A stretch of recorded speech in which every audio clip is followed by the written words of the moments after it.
Hi, thanks for coming to my channel. This is Midnight Moon Tarot and I'm Diana.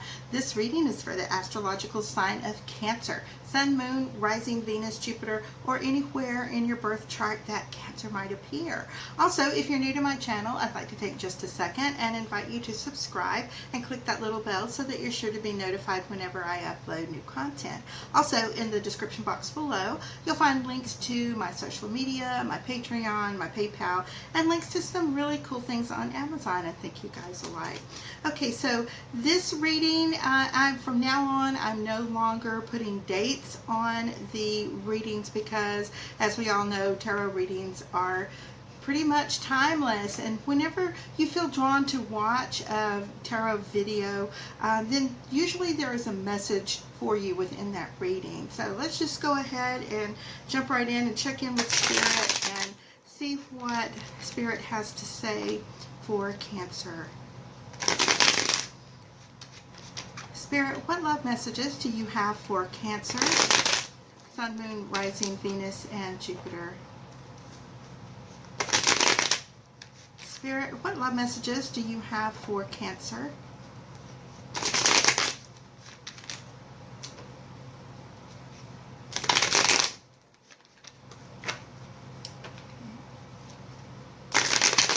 And one more time will be good.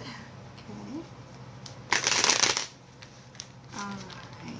Now I'm going to divide these into three. And the card on the bottom of the deck is the Eight of Swords. And the Eight of Swords is about the things that keep us confined to our ways that we continue doing that may not necessarily be best for us. We stay this way because of our fears of moving on, of letting something go, putting things in better perspective. You see, she has this blindfold on and she's bound very loosely. The swords are not completely surrounding her. It's all in her head. It's the way she's thinking.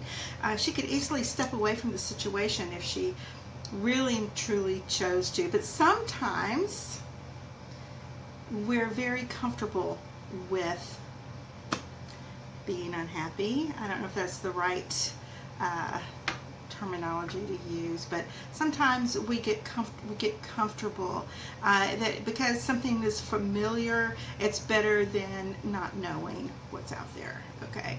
All right, now I'm going to go ahead and lay out your cards, and you have the Knight of Pentacles and the Seven of Wands.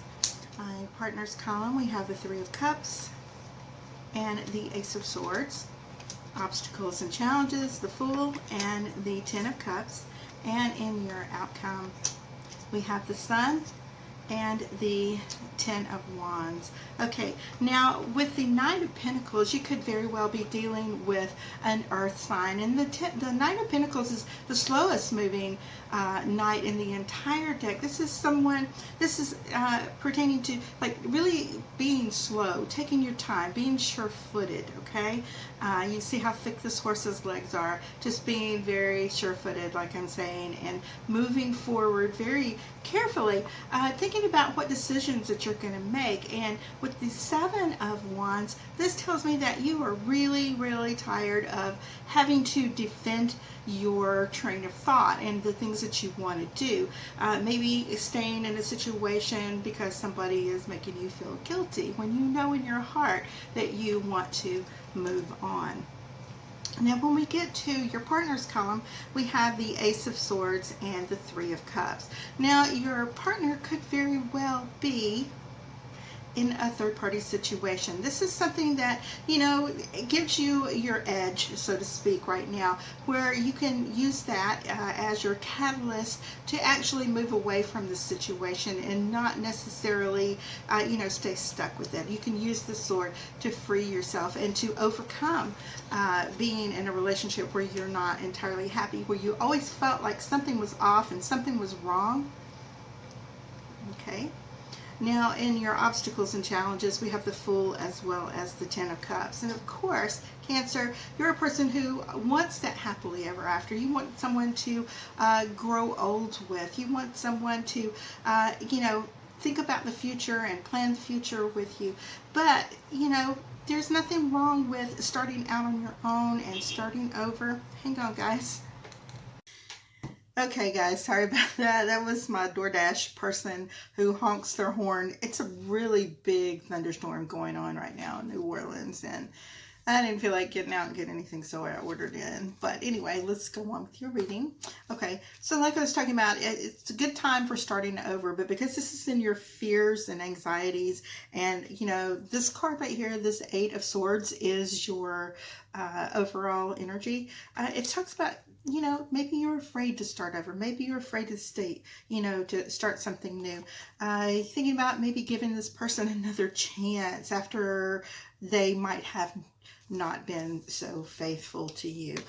This person is very apologetic, and they are wanting to, you know, try to talk you into another chance. You know, this person was not sorry when you didn't know. They were going on about their way, having a good old time, entertaining themselves with other people, and not thinking about you, or they were being selfish and not caring about your feelings at all. But you know, as you move away from this, okay, as you gather your courage and you move away from this, you're going to find that this whole new beginning is opening up for you. The main thing is not to carry the burdens of these lessons. If somebody is unfaithful to you, or somebody is cheating or manipulating, that's all on them. It's not anything you've done, okay? It just means that you had a good heart and you believed them. And that's, you know, human nature, that we want to believe people and think that people are good. But when they are hurting us and they are deliberately lying, no, that's never a good thing. So don't carry that with you. Tens are about endings. They are about not carrying these burdens with you as you move on into the future and start your new beginning. So don't be afraid to, you know, leave this character behind and go on and have your new beginning. Okay, guys, so that is your reading. And I'm going to go ahead and put these right here. And I will see you guys soon. And until then, I love you. And thank you all so much for all of your comments, likes, shares, and subscribes. And I appreciate that more than you guys even know. Okay, bye-bye.